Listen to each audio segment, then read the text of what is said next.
کھڑے ہو جاؤ اس ظلم کے نظام کے خلاف، سرمایہ داری، جاگیرداری اور افسرشاہی کے اس ٹائکے کو توڑو اور محمد مصطفیٰ صلی اللہ علیہ وسلم کی غلامی کو اختیار کر کے آگے بڑھو، اور ان مسجدوں سے ان بے غیرتوں کو اتار دو کہ جنہوں نے انگریز کی چاکری کی، جنہوں نے اس قوم کے ساتھ غداری کی، اس ملت کے ساتھ غداری کی، جن کی وجہ سے اس قوم نے، بر صغیر کے انسانوں نے، بر صغیر میں مسلمان بھی تھے، ہندو بھی تھے، کرسچن بھی تھے، دیگر مذاہب بھی تھے، بر صغیر کے سارے انسانوں کو انہوں نے غلامی میں دیا۔ اور میرے بھائیوں، غلاموں کے غلامی ایک تو براہ راست کسی کی قانونی ہونا ہے، ایک غلاموں کی ذہنی غلاموں کی غلامی اس سے بھی بدتر ہے۔ آئیے اس غلامی کی زنجیر کو توڑتے ہیں، محمد مصطفیٰ صلی اللہ علیہ وسلم کے دامان رحمت کو تھامتے ہیں۔ میں نے جو آیت کریمہ آپ کے سامنے تلاوت کی ہے، قرآن عظیم الشان کی آیت ہے، اور قرآن عظیم الشان میں اللہ یہ فرماتا ہے کہ جو قوم اپنے اوصاف کو نہیں بدلتی، اللہ اس کی حالت کو نہیں بدلتا۔ جو قوم اپنی حالت کو نہیں بدلنا چاہتی، اللہ اس کی حالت کو نہیں بدلتا۔ اور اوصاف میں ہمیں بالکل واضح طور پر اللہ کا فرمان ہے کہ لَقَدْ كَانَ لَكُمْ فِي رَسُولِ اللَّهِ أُسْوَةٌ حَسَنَةٌ، کہ لوگوں تمہارے لیے رسول اللہ صلی اللہ علیہ وسلم کی زندگی بہترین نمونہ ہے۔ اور مولانا ظفر علی خان نے اسی آیت کی ترجمانی کرتے ہوئے کہا تھا کہ خدا نے آج تک اس قوم کی حالت نہیں بدلی، نہ ہو جس کو خیال خدا کو اپنی حالت کے بدلنے کا۔ میرے بھائیوں، قرآن عظیم الشان میں اللہ مسلمانوں کے لیے فتویٰ بھی دیتا ہے، وَمَن لَّمْ يَحْكُم بِمَا أَنزَلَ اللَّهُ فَأُولَٰئِكَ هُمُ الْكَافِرُونَ وَمَن لَّمْ يَحْكُم بِمَا أَنزَلَ اللَّهُ فَأُولَٰئِكَ هُمُ الْفَاسِقُونَ فَأُولَٰئِكَ هُمُ الظَّالِمُونَ۔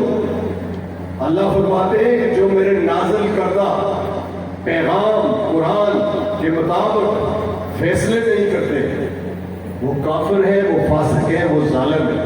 مجھے بتائیں کہ ہماری حکومتوں میں قرآن کے مطابق فیصلے ہوتے ہیں؟ ہماری عدالتوں میں، ہماری منڈیوں میں، ہماری بازاروں میں یہ جو آپ کو معاوضے دیے جاتے ہیں، یہ 1 اور 22 اسکیل کا جو تفاوت ہے، یہ قرآن کے مطابق ہے؟ نہیں، ہم خسارے میں ہیں۔